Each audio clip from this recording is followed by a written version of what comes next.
Good morning, everybody, and thank you for inviting us here. Thank you to Broward Health for hosting this event. With me are some very important people. By the way, my name is David Scharf. I'm the Executive Director of Community Programs for the Broward Sheriff's Office. Been in the business for about 30 years, mostly in the area of diversion, community corrections, and non-traditional crime prevention strategies. And when we talk about what we're going to talk about this morning, we are talking about non-traditional strategies and how to prevent further substance abuse, how to prevent further crime in Broward County. With me is Don Maines. Don is our special advisor on substance abuse issues. He's been around for quite a long time in the area. Also with us is Paul Falk. Paul is, again, very experienced. He's our director of BARC in Broward County. Also with us today is one of our key partners, Heather Davidson from the United Way Commission on Substance Abuse. And as Jim talked about earlier, our philosophy and our mission was to bring this community together to attack a horrible drug that came onto our streets called FLAKA. Does anybody know what FLAKA means? Anybody speak Spanish? Skinny. What was that? Skinny. Skinny, skinny, pretty. So we're gonna talk about this terrible drug that was introduced on our streets, as Jim said.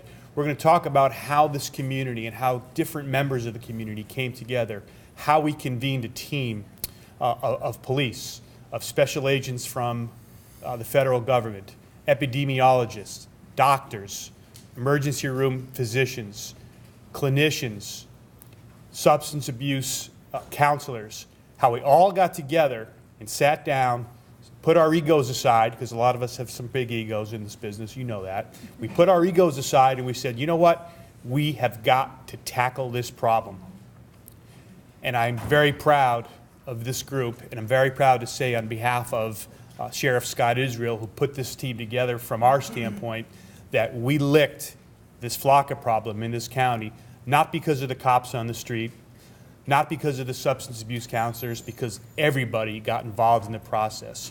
And we need to take that lesson that we learned and move it to the next level.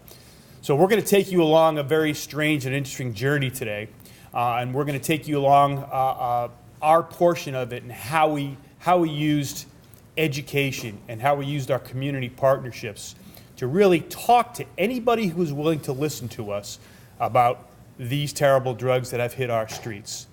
So we don't come at it mostly from Jim's perspective, where we throw a lot of numbers out to people like you, to people who couldn't understand what the issues are, but we were able to cater our presentations to any audience, from middle schoolers to medical professionals and everybody in between. And I will tell you, a couple of things that you're going to see today, this is only a shortened version, but some of the things you're going to see are done on purpose. We tried to scare the crap out of as many people as we could to make